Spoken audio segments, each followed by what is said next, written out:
If you just look around you right now, wherever you are, at your phone, the drink on your desk, maybe the snacks you have stashed away, or even, that really engineered blister pack of medicine in your cabinet, Mm-mm. you're interacting with an essential kind of hidden force of global commerce. Mm.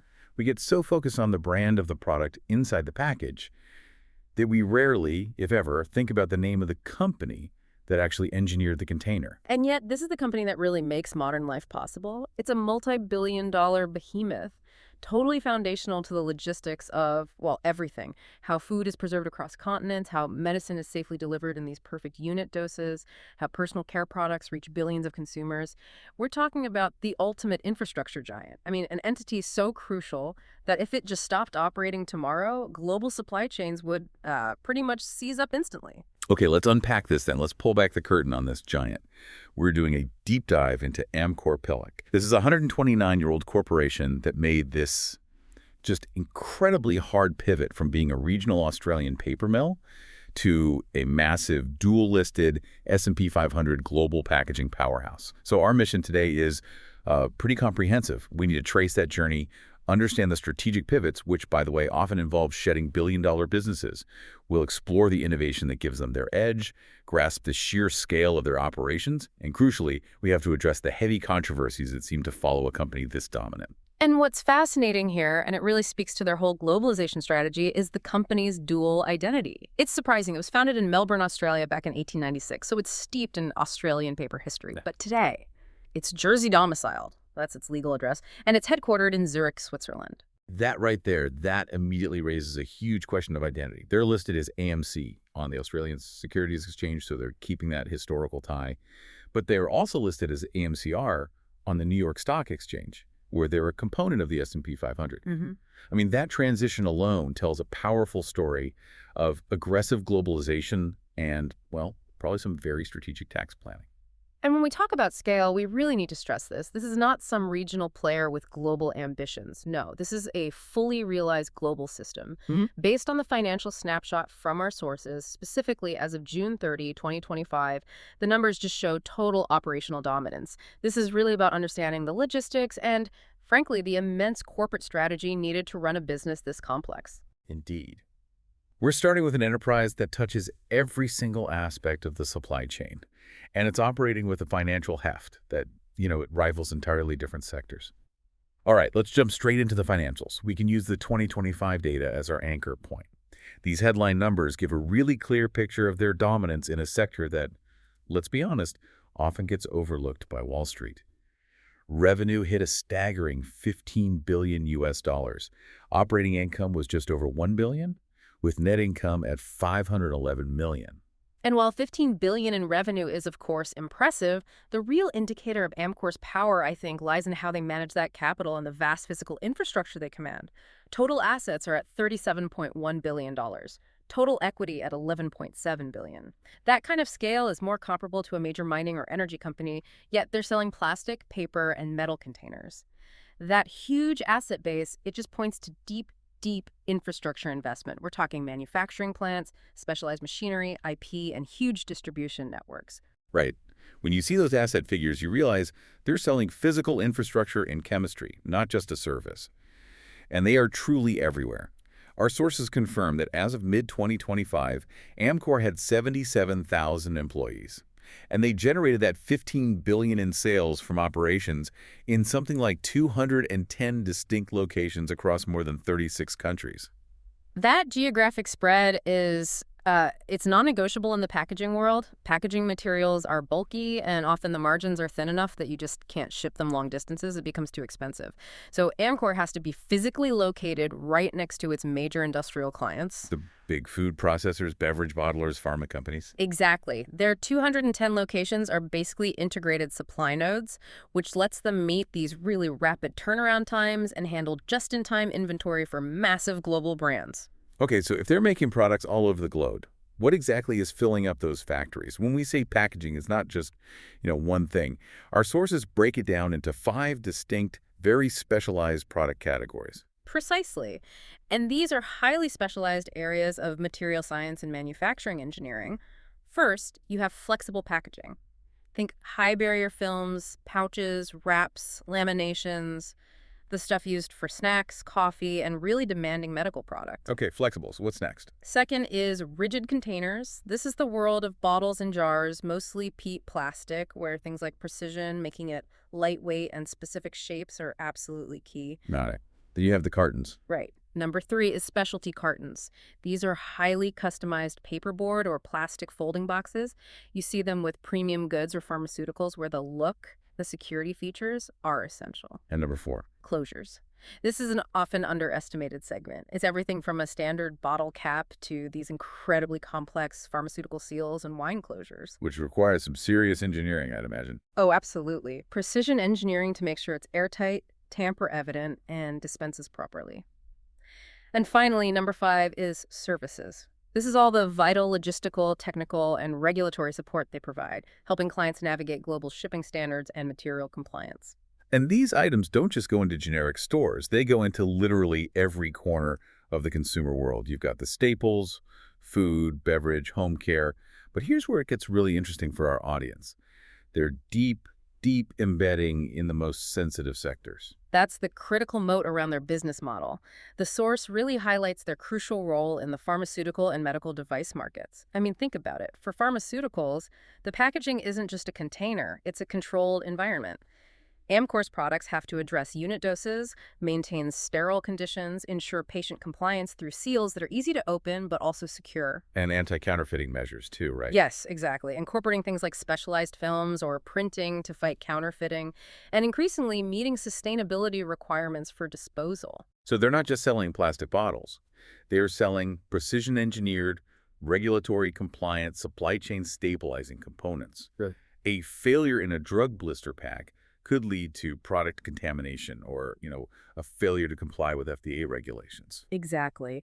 And if you connect this to the bigger picture, Amcor's skill in these sensitive, high-barrier areas, especially with the global risk of counterfeit drugs, is what makes them so indispensable. You can't just replace them with a smaller, less experienced manufacturer. That expertise turns them from a mere supplier into a critical utility for global health and food safety. And we have to come back to that shift in identity. The move from being Melbourne-based, the Australian paper mills company, to being Jersey-domiciled with the Swiss headquarters in Zurich. That's a huge distance, psychologically and financially, from their origin. Is this structure just about favorable taxes, or are there real operational benefits to being in Zurich? It's rarely one simple answer, but it is fundamentally a global strategic decision. It's all about maximizing efficiency. Choosing a corporate domicile like Jersey, it provides a very favorable legal and tax framework for a complex cross-border corporation that's handling billions in M&A activity. It just simplifies the movement of capital. And what about Zurich? Zurich puts their executive leadership right in the center of the European financial landscape. Europe is still a critical market for them, so being in Zurich gives them better access to talent, to capital markets, and to strategic transportation hubs all across Europe. It lets them efficiently manage their massive operations while still maintaining that dual listing in New York and Australia. It's a complete strategic evolution. To really grasp how they got to this hyper-globalized identity, we have to rewind all the way to the beginning. And this story, it doesn't start with plastic. It starts with the classic 19th century Industrial Revolution, paper milling businesses in and around Melbourne, Australia, way back in the 1860s. Right. The first few decades were all about building a solid domestic industrial base.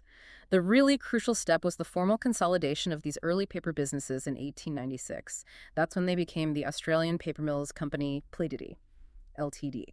And for the next, half century or more, their primary focus was just satisfying Australia's domestic need for paper and cardboard. They were basically a national champion, protected by trade barriers. The company was known as Australian Paper Manufacturers for almost 100 years, until the mid-1980s.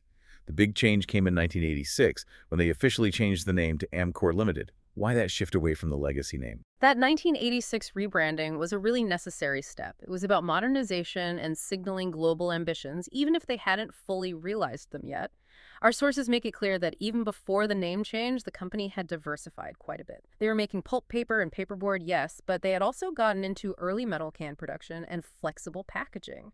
The seeds of the future packaging giant were already there, just mixed in with their traditional paper operations. The name Amcor let them escape the limits of Australian and paper. It's a strategic move, preparing for an identity that goes beyond their founding product. Exactly. But what's really fascinating is how long they kept that mixed portfolio. They were an industrial conglomerate, trying to be good at everything from paper to metal cans. The pivotal decision to become the hyper-focused global packaging specialist we know today, that didn't happen until the late 90s, early 2000s. And it was driven by a series of critical strategic demergers designed to just liberate capital and focus. Let's detail those shifts, because they really represent the company decisively shedding its Australian industrial heritage for global specialization. The first major move was in April 2000, with a spin-off of their printing paper divisions into a new company called Paperlinks. This demerger was a really unambiguous signal to the market. By getting rid of the printing paper business, which is often cyclical, exposed to volatile pulp prices, and just incredibly capital-intensive, Amcor was making a clear statement. They were saying, our future, our capital, will be dedicated solely to the higher-margin, specialized global packaging sector. It gave them immediate cash flow and cleaned up the balance sheet for the aggressive M&A that was coming. And then, just 2 years later, another big divestment in June 2002. They sold their 45% interest in Kimberly-Clark, Australia. This was just as crucial because it simplified their structure even more. Amcor had been a silent partner in a consumer-facing business. So by getting rid of both the printing paper links and the consumer-facing tissue and personal care interests with Kimberly-Clark, they streamlined the entire organization. They were creating a structure that was light enough and focused enough to execute the massive global acquisitions that were about to follow. The runway was finally clear. So the story of the late 90s and early 2000s isn't just about growth. It's about subtraction. It's about surgically removing parts that didn't fit that high-growth global vision. It's the essential prequel to the transformation. They raised capital and focus by trimming the domestic industrial fat, which gave them the financial firepower they needed for the next chapter, the leap to global dominance. And that leap came immediately. The groundwork laid by those demergers paid off instantly with what is, I think you could argue, the single most game-changing acquisition in Amcor's entire history. This happened in July 2002, just a few months after selling that Kimberly-Clark stake. That was the acquisition of the rigid packaging and closures businesses of Schmalbach-Lübbecke, a huge industrial player headquartered in Reiten, Germany. This was an enormous company-defining move. It cost Amcor around $2.875 billion. Nearly $3 billion in 2002 money. That is a staggering commitment. I mean, we have to remember, that sum was a massive portion of Amcor's entire market cap at the time. This wasn't just incremental growth. This was a fundamental repositioning. And the aha moment here is what that capital actually bought them. It bought them immediate, critical market leadership. Schmalbach-Lübbecke was already a major force in rigid plastics. By absorbing them, Amcor instantly became the largest manufacturer of PET containers globally. PE, that's polyethylene terephthalate. It's the plastic used for virtually all single-serve beverage bottles, water, soda, juice. They went from being a major player to the outright dominant global leader in this key, high-volume, high-tech segment overnight. Wow. So they effectively traded their Australian paper heritage for global PE dominance. And this rapid consolidation, it just shows a really clear, aggressive strategy. They leveraged the capital they freed up from their Australian assets to buy market-leading technology, infrastructure, and an established customer base in really desirable global markets, especially Europe and the Americas. The rise of bottled water and specialized soft drinks in the early 2000s made PET a huge growth market, and Amcor suddenly owned the largest manufacturing footprint to serve it. But, and this is a key insight from our source material, they didn't just sit on that acquisition. They continued to refine the portfolio. Only 5 years later, in 2007, they sold their European PET business part of that big acquisition to a Spanish company, La Seda. That divestment is fascinating. It really speaks to their agility. It suggests a couple of things. First, maybe they had finished integrating the crucial technology and customer contracts and were just monetizing the parts that were less core to their strategy, or maybe less profitable. Second, it could have been a move to streamline operations, letting them focus on the high-growth markets in the Americas and Asia where they saw better returns. Yeah. They are constantly optimizing. And while Amcor was rapidly globalizing its plastics business, they still had to manage their remaining infrastructure and paper commitments back home, even after the Paperlinks demerger. Starting in 2008, we see this really significant infrastructure investment in recycled paper in Australia. Yes, and this might seem contradictory, right? Why invest heavily in paper if you've demerged the paper business? But the distinction is crucial. This was about internal supply chain management, not selling paper to others. In February 2008, Amcor announced the construction of a massive 400,000 tons per annum recycled paper mill at its existing site in Botany, New South Wales. A huge capital project for domestic purposes. It was, and this project ended with the commissioning of the advanced B9 paper machine, which officially opened in February 2013. The operational significance is that the B9 machine was built specifically to fulfill Amcor's own internal needs for high-quality recycled paperboard packaging in Australasia. And the immediate efficiency gained from that. By centralizing and modernizing their recycling into this one advanced facility, they achieved huge internal efficiencies. It allowed them to immediately close their older, less efficient recycled paper mill in Fairfield, Victoria, in late 2012. This wasn't a return to the paper business. It was a demonstration of modernization and efficiency in their own materials handling, ensuring they had a lean, integrated supply chain for their remaining heavy paperboard clients in the region. So if the early 2000s were about the pivot to plastics and achieving that PT dominance, the 2010s were about executing this relentless, broad-based acquisition spree. It was designed to solidify absolute global control across both flexible and rigid segments. The word for this decade is just velocity. Velocity is absolutely the defining factor. We see this massive wave starting immediately in 2010 with the acquisition of Alken's food, pharma, and tobacco packaging businesses from Rio Tinto. That deal alone was another multi-billion-dollar transaction worth $2.3 billion US dollars. That's another huge bet. And what's important here is the quality and the diversity it brought in. They weren't just buying capacity. They were acquiring highly specialized expertise in food packaging for Europe and Asia, and critically global pharmaceutical and tobacco packaging capabilities. The value of that acquisition really can't be overstated. Pharmaceutical packaging is ultra-high margin, it's complex, it requires specific barrier technology and regulatory compliance. By absorbing Alken's capabilities, Amcor immediately deepened its penetration into these high-margin, specialized sectors worldwide. And the following 2 years just show how they were simultaneously mapping out their geographic distribution network. In 2011, they acquired Marford Industries, a major distributor in the U.S. Then in 2012 alone, the net just widened. They picked up 3 really diverse assets. Carter & Associates in New Zealand for glass bottles, the Aperio Group adding capability in Australia, New Zealand, and Thailand, and Uniglobe Packaging near Mumbai, India. You see the pattern instantly. Global market leaders are built by simultaneously acquiring geographical footholds and supply chain expertise. Wine closures in New Zealand, flexible films in India and Thailand. These are specific supply chain components that secure relationships with major global brands operating in those regions.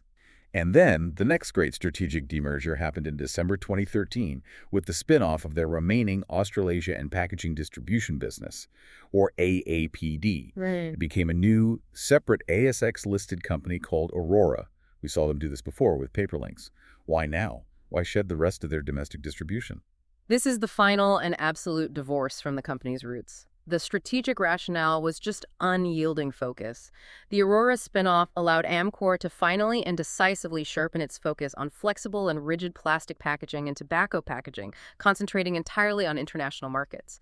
The Australasian distribution business was mature, domestic, and required different management and capital than the aggressive international M&A strategy they were pursuing. So by spinning off Aurora, they basically removed operational drag. They cleared the deck for even bigger global plays. Precisely. They shed the complexity of domestic logistics, freeing up management time and capital for the next wave, paving the way structurally and financially for the monumental deals that followed. And after Aurora, the pace didn't slow down. It accelerated. It showed absolute confidence in their refined international strategy. The mid-decade growth burst shows just surgical precision, targeting specific high-growth areas between 2015 and 2016. This period is a clinic in market penetration. Just look at 2015 alone. They made 4 highly targeted acquisitions across 3 continents. You have Nampak Flexibles in South Africa for $22 million, giving them a vital foothold in the high-growth African market.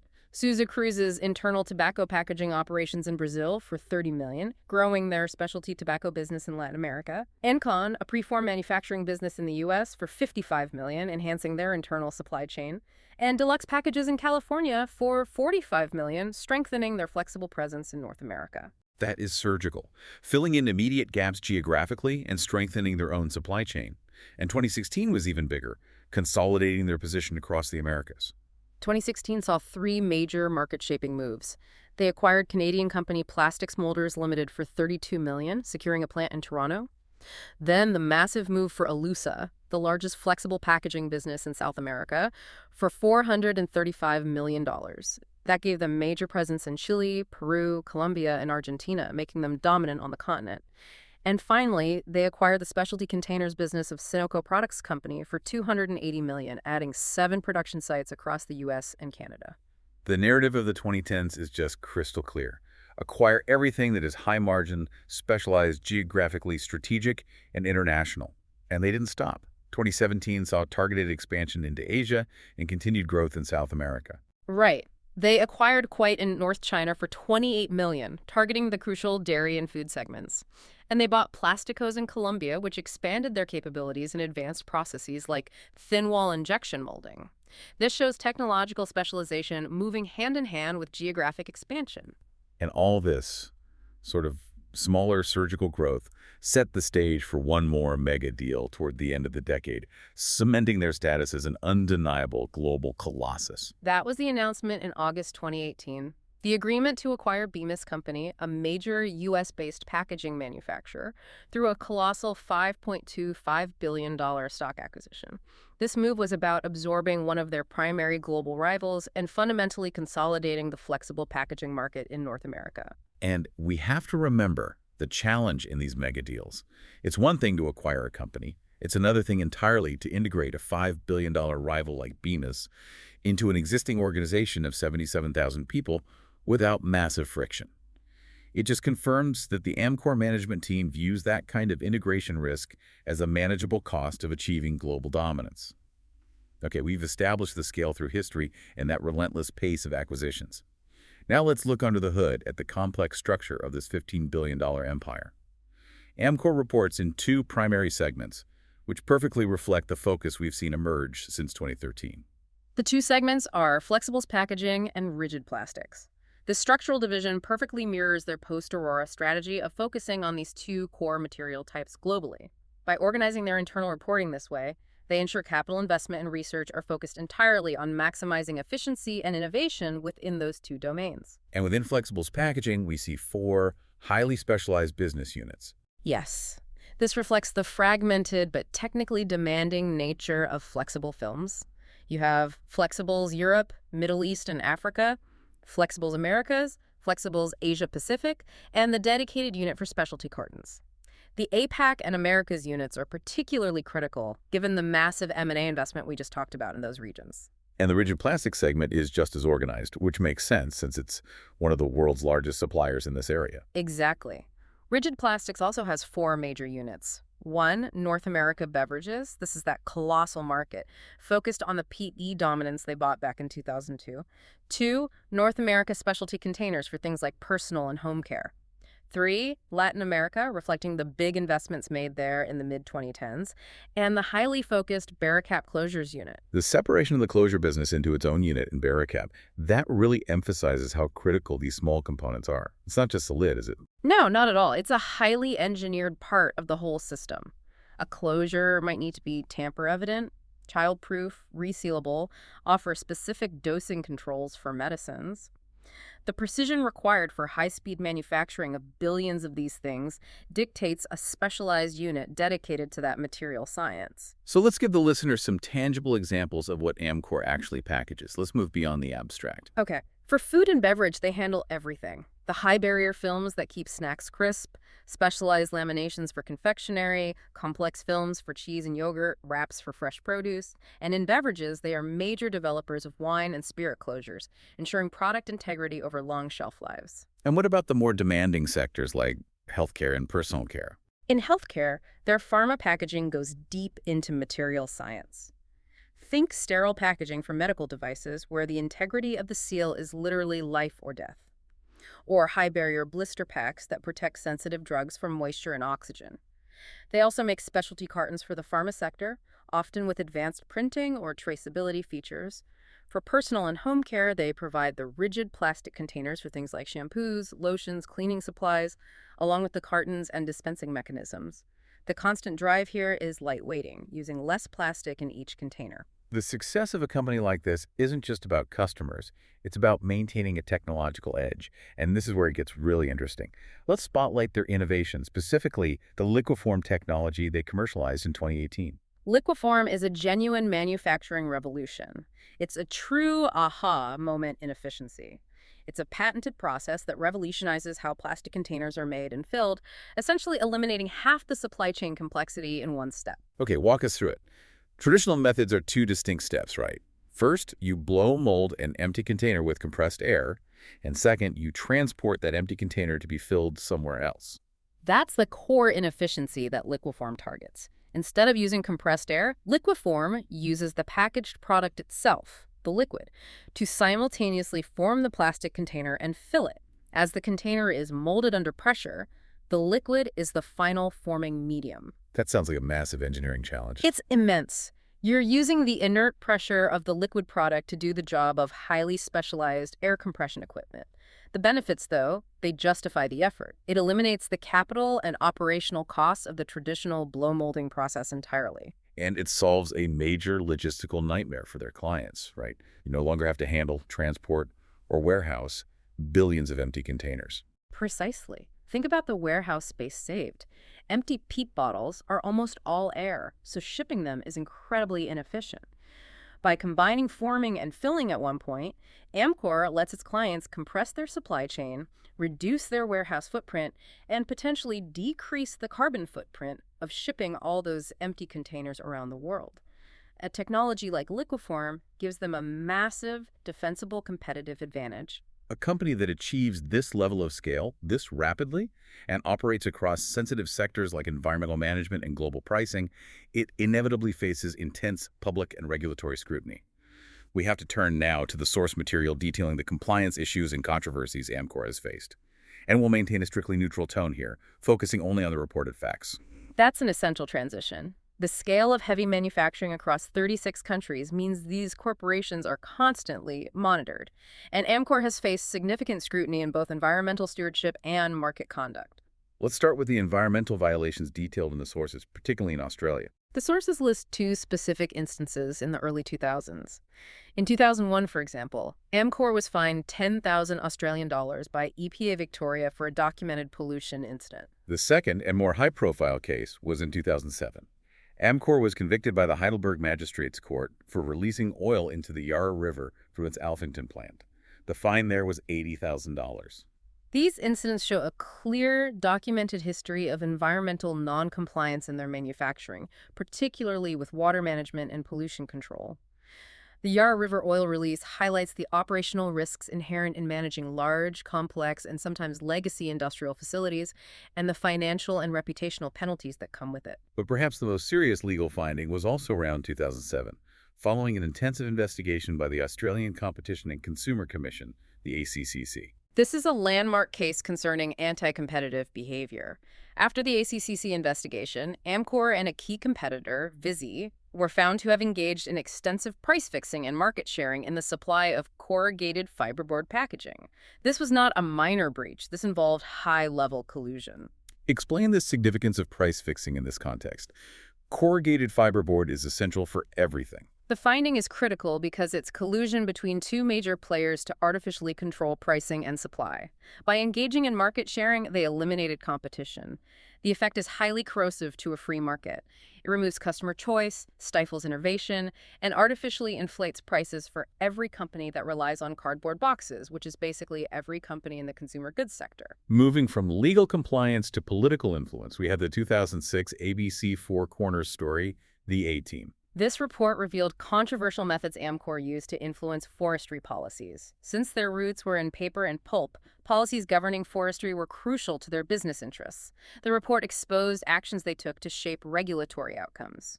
And the source adds a crucial piece of context here, which frames how the involved parties saw their own actions. Yes, the source notes that the organizers of those methods insisted they were simply playing green activists at their own game, smart, tough politics. Regardless of the stated intention, it brought Amcor's political lobbying methods under intense public scrutiny, raising questions about transparency and corporate influence. And finally, a more recent controversy concerns taxation. In 2021, Amcor was named publicly. Amcor was ranked 7th on Michael West's high-profile list of the top 40 tax dodgers in Australia for that year.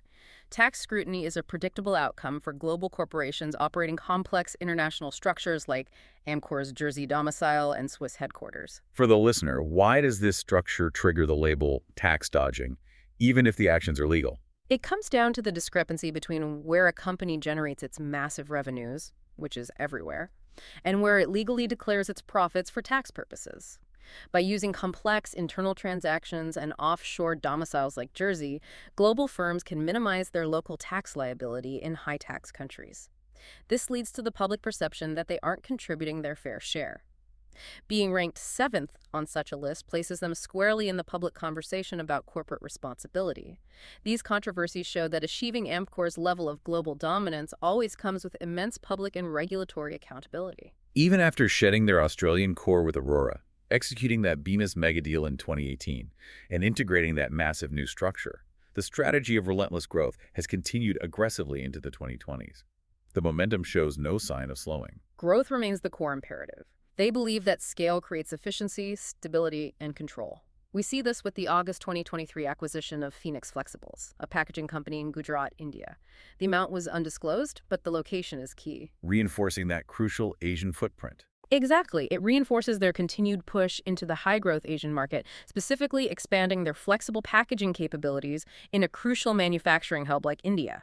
It's a targeted acquisition that secures capacity and customer relationships. And the history section of our source material wraps up with the most recent and largest announced move, signaling that Amcor is far from finished. That is the November 2024 agreement to acquire US-based Berry Global for a massive 13 billion Australian dollars in stock.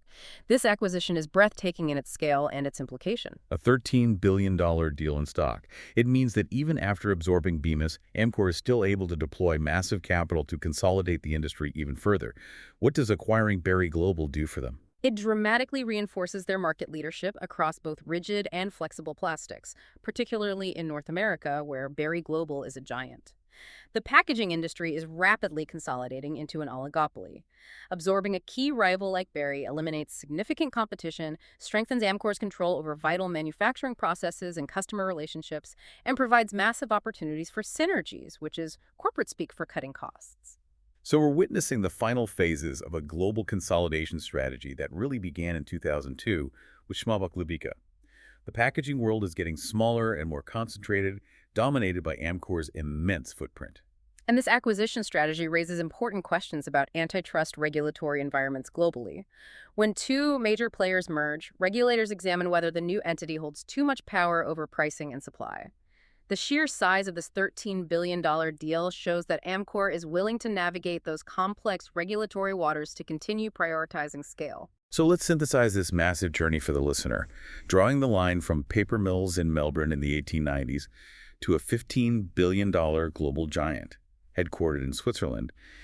You now have a comprehensive understanding of this hidden force. The key takeaways are built on a series of decisive, often brutal, strategic pivots. The decision to demerge the paper businesses into Paperlinks and Aurora was essential for focus and capital. The 2002 Schmalbach-Lubicka acquisition instantly vaulted them to global dominance in PT plastics. And the 2010s were a strategic masterpiece of aggressive acquisition, mapping out critical global footprints in high-growth regions like Latin America and Asia. It showed a commitment to specialization over geographical loyalty. And we had to look closely at the technological edge, not just the scale. Strategic innovation, like the liqueform technology, shows they aren't just acquiring capacity, but actively reducing manufacturing costs and increasing efficiency for their clients. That's where engineering sophistication meets market dominance. And crucially, we had to weigh that aggressive growth against the real-world costs. The confirmed price fixing with Visi, the pollution fines for the Yarra River oil spill, the controversial political influence tactics, and the ongoing scrutiny of their international tax structure. The ability to synthesize this knowledge, the massive scale, the financial pivots, the tech advancements, and the challenges of compliance is a critical shortcut to understanding the complex global supply chains that define our everyday lives. You now understand the complexity and the compromises required by the giant behind the packaging you interact with hundreds of times a day. Which leaves us with a final provocative thought, building on the tension we've uncovered between necessity and responsibility. Amcor's products are essential for safety, especially in pharmaceuticals and food transport, which demands high-performance packaging. Yet, they face intense pressure and confirmed issues related to environmental noncompliance. Given the sheer necessity of their product and their massive global footprint, where does the balance of responsibility truly lie? How does Amcor reconcile its massive financial growth and consolidation strategy with the environmental and regulatory legacy of its core product in the decades to come? That is something worth mulling over as you look at the plastic bottle on your desk.